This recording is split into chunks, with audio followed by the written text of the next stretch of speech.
네, 안녕하세요. 미국 주식 멘탈 케어하기 멘탈이 전부다입니다. 작년 한 해 팬데믹으로 인해 가장 큰 수혜를 받은 주식 중 하나가 줌 비디오입니다. 재택근무가 늘어나고 사람들의 이동이 줄면서 화상회의 수요가 급증했고, 그로 인해 줌 비디오의 주가는 2020년 초 대비 9배까지 치솟았습니다. 하지만 이후 9월 나스닥 대조정과 팬데믹 회복 추세로 인해 화상회의의 수요가 급감할 것이라는 우려와 함께 줌 비디오의 주가는 8개월째 하락 추세를 겪고 있습니다. 주가는 한때 고점 대비 반토막 이하까지 내렸다가 현재는 회복 중이긴 하지만 여전히 하락 추세를 극복하지는 못했습니다. 이런 악조건 속에서 줌이 오늘 실적을 발표했는데요. 우선 주당 순이익은 1달러 32센트로 시장의 기대치였던 99센트를 강하게 초과했습니다. 매출은 9억 5,620만 달러로 시장 기대치를 약간 초과했습니다.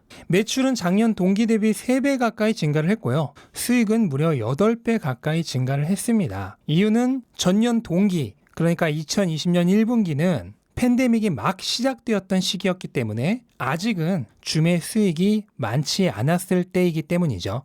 줌은 이미 흑자 전환한 지 3년 정도 된 기업이지만 작년 1분기까지만 하더라도 흑자 폭이 그렇게 크지는 않았습니다. 팬데믹으로 인해 화상회의 수요가 폭증하면서 2분기부터 급격하게 실적이 증가한 기업이죠. 이렇게 시장 기대치를 훨씬 능가하는 순이익을 발표하고도 주가는 애프터마켓에서 2% 정도밖에 상승하지 못했는데요. 이유는 역시나 글로벌 팬데믹 회복이 지속되면서 결국은 수익성이 나빠지지 않겠냐는 불안감이 있기 때문이죠. 또한 줌은 다음 분기 가이던스도 제시를 했는데 매출은 9억 9천만 달러 정도, 그리고 EPS는 1달러 15센트 정도를 예상한다고 발표했습니다. 이것은 매출과 EPS 모두 시장의 컨센서스를 능가하는 수치이긴 합니다. 그리고 1년 전체로 치면은 EPS는 4달러 60센트 정도, 그리고 매출은 40억 달러 정도를 예상한다고 발표를 했습니다. 이거 역시 시장 컨센서스를 능가하는 수치입니다. 이 가이던스를 토대로 1년 후에 줌의 밸류에이션을 해보자면 현재 PER은 145 정도지만 1년 후에는 70 정도까지 내려올 예정이고요. PSR은 현재는 36배지만 1년 후에는 24배 정도까지 내려올 예정입니다. 하지만 이것만으로는 여전히 고평가라 할 수 있는 밸류에이션인데요.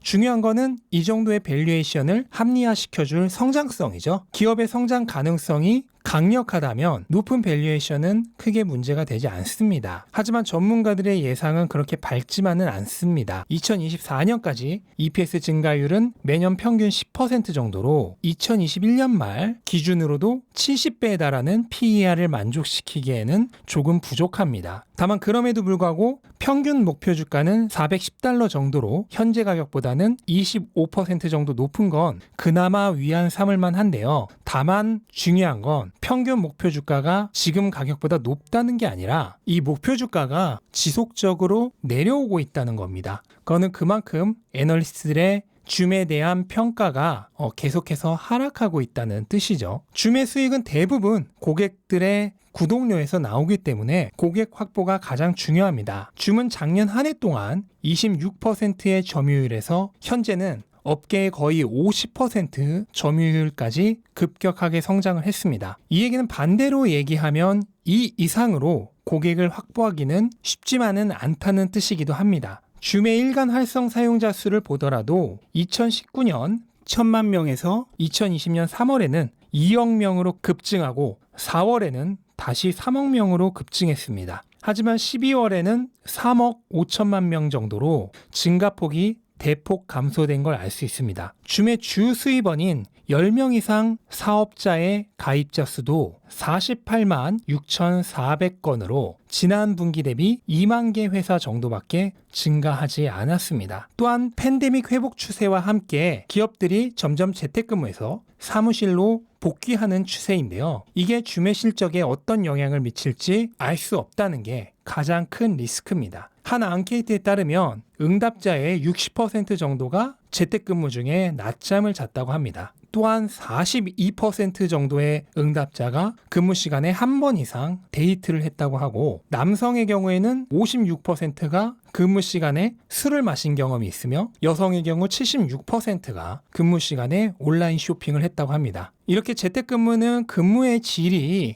낮다는 우려가 있고 실제로 많은 경영자들은 팬데믹이 종식되면 원래대로 사무실 근무로 돌아갈 것이라는 의견이 굉장히 많습니다. 다만 화상회의 자체는 재택근무와 상관없이 현재 시대 흐름에 맞게 그 편의성으로 인해 계속해서 수요가 있을 것이기 때문에 10인 이상 사업자의 이탈은 그다지 많지 않을 것으로 예상됩니다. 하지만 매출의 36%를 차지하는 10인 이하 사업자의 경우는 대부분 영세한 사업자들이 많기 때문에 재택근무가 끝나도 줌의 서비스를 계속 이용할지는 의문입니다. 결국 줌의 주력 사업인 화상회의 서비스는 향후 급격한 증가 추세를 보이기는 어렵기 때문에 무언가 다른 먹거리가 필요합니다. 줌이 현재 밀고 있는 것은 인터넷 전화 사업인 보이스 오버 IP 사업이죠. 보이스 오버 IP 시장은 매년 15%씩 빠르게 성장하고 있는 시장으로 한 조사에 따르면 2027년경에 거의 1천억 달러에 달하는 시장 규모를 가질 것이라고 합니다. 또 다른 조사에서는 그거보다 더 빠른 2024년경에 이미 900억 달러의 시장 규모에 이를 것이라고 합니다. 실제 줌의 보이스 오버 IP 서비스인 줌폰의 사용자 수 증가세도 굉장히 가파릅니다. 10인 이상 사업자의 줌폰 가입자 수를 보면